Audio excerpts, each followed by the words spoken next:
नमस्कार, आप देख रहे हैं मीडिया हलचल। मैं हूं आपके साथ पूजा यादव। उत्तर प्रदेश में होने वाले विधानसभा चुनाव को लेकर तैयारी तो हर कोई कर रहा है, लेकिन इस बीच बाबू सिंह कुशवाहा जो मायावती के एकदम खास हुआ करते थे इस जमाने में, उनकी सरकार में मंत्री भी रहे। मायावती के बेहद करीबी बाबू सिंह कुशवाहा को भी अब यहाँ ये मान लीजिए कि ये नजर आ रहा है कि अगर समाजवादी पार्टी और कांग्रेस साथ आ जाते हैं तो बेहतर नतीजे होंगे। उनको भी ये लगता है कि फिलहाल अखिलेश यादव के हाथ में अगर बागडोर आती है तो वो उत्तर प्रदेश को बखूबी संभाल सकते हैं।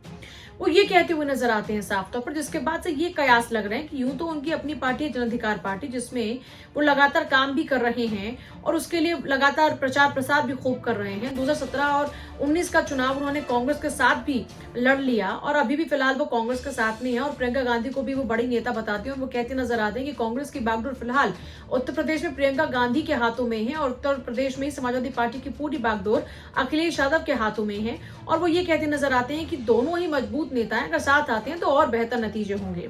लेकिन उनके इन तमाम बयानों के बाद में ये अटकलें लग रही हैं कि क्या वो भी समाजवादी पार्टी के साथ में जा सकते हैं। जिस तरीके से उनके नरम ये शब्द हैं, उनके दिल में जो कोना नजर आ रहा है समाजवादी पार्टी के प्रति, क्या ये मानकर चला जाए कि आने वाले दिन में वो भी साथ आ जाएंगे? तो आप भी बिल्कुल सही समझ रहे हैं। इसकी बात की चर्चा चारों तरफ लगातार हो रही है, क्योंकि देखिए अखिलेश यादव लगातार छोटे दलों को अपने साथ लाकर इस बार अपने अंक गणित को, जो उत्तर प्रदेश की राजनीति का अंक गणित है, उसको साधने की पूरी तरीके से कोशिश कर रहे हैं। और उनको भी ये बात समझ में आ चुकी है कि छोटे दलों को अगर साथ लिया जाता है तो ऐसे में उन छोटे दलों के साथ में जो अपना वोट बैंक है वो समाजवादी पार्टी के साथ में आएगा। ऐसे छोटे दलों को ज्यादा सीट शेयरिंग की यहाँ पर प्रॉब्लम नहीं होगी। आप पिछले कुछ दिनों में ओम प्रकाश राजभर का बयान भी सुन चुके हैं, जिसमें वो ये कहते हुए नजर आते हैं कि अगर अखिलेश उनको एक भी सीट नहीं देते हैं तब भी उनको कोई प्रॉब्लम नहीं है। तो ऐसे में अगर आम आदमी पार्टी का आपने देखा कि ज्यादा सीट शेयरिंग पर बात आई तो यहाँ पर बातचीत बनती नजर नहीं आई। तो ऐसे में छोटे दलों को जब वो साथ लेकर चल रहे हैं तो माना यह जा रहा है कि बाबू सिंह कुशवाहा के जो इस वक्त सॉफ्ट वॉइस है अखिलेश यादव के प्रति, क्या इसकी तरफ ये इशारा नहीं जा रहा कि वो भी आने वाले दिनों में हो सकता है कि अखिलेश यादव के साथ में आ जाए। यूं तो अपने कार्यक्रमों के तौर पर लगातार वो आगे बढ़ रहे थे और रायबरेली में पहुंचकर यहाँ रुके, अपने कार्यकर्ताओं को संबोधित किया, यहाँ उनसे मुलाकात की, उनको जीत का मंत्र भी दिया, लेकिन इसी दौरान में उनकी तरफ से तमाम बातें कही गई।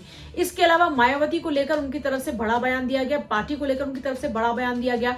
बाबू सिंह कुशवाहा कहते हैं कि अब ये वो पार्टी नहीं है जो पार्टी पहले हुआ करती थी। वो तो ये भी कहते नजर आते हैं कि अब तकलीफ होती है, क्योंकि उन्होंने लगातार अपने पसीने से सींच कर, और उनके जैसे कई लोगों ने पसीने से सींच कर इस पार्टी को खड़ा किया था, लेकिन आज ये पार्टी हाशिए पर जा चुकी है और अब इसमें वो कोई बात नजर नहीं आती है। तो बाबू सिंह कुशवाहा के इन तमाम बयानों के बाद से लगातार ये अटकलें लग रही हैं कि आने वाले दिनों में वो भी समाजवादी पार्टी के मुखिया अखिलेश यादव के साथ में नजर आएंगे, क्योंकि उनकी भी मुलाकात हुई थी।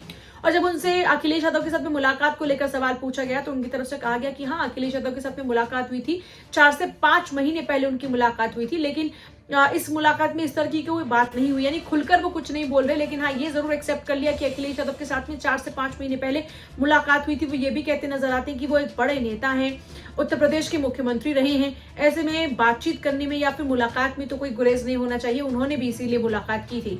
लेकिन जिस तरीके से वो कह रहे हैं कि अगर कांग्रेस और समाजवादी पार्टी साथ में आ जाती है तो सत्ता पर काबिज अखिलेश यादव जरूर होंगे। उनकी इन तमाम बातों के जरिए ये जरूर अटकलें लग रही हैं कि वो जिस तरीके से फिलहाल सॉफ्ट वॉइस रख रहे हैं, जो उनके नरम शब्द हैं अखिलेश यादव के प्रति, उसका नतीजा हो सकता है कि वो भी आने वाले दिनों में समाजवादी पार्टी के साथ में हो।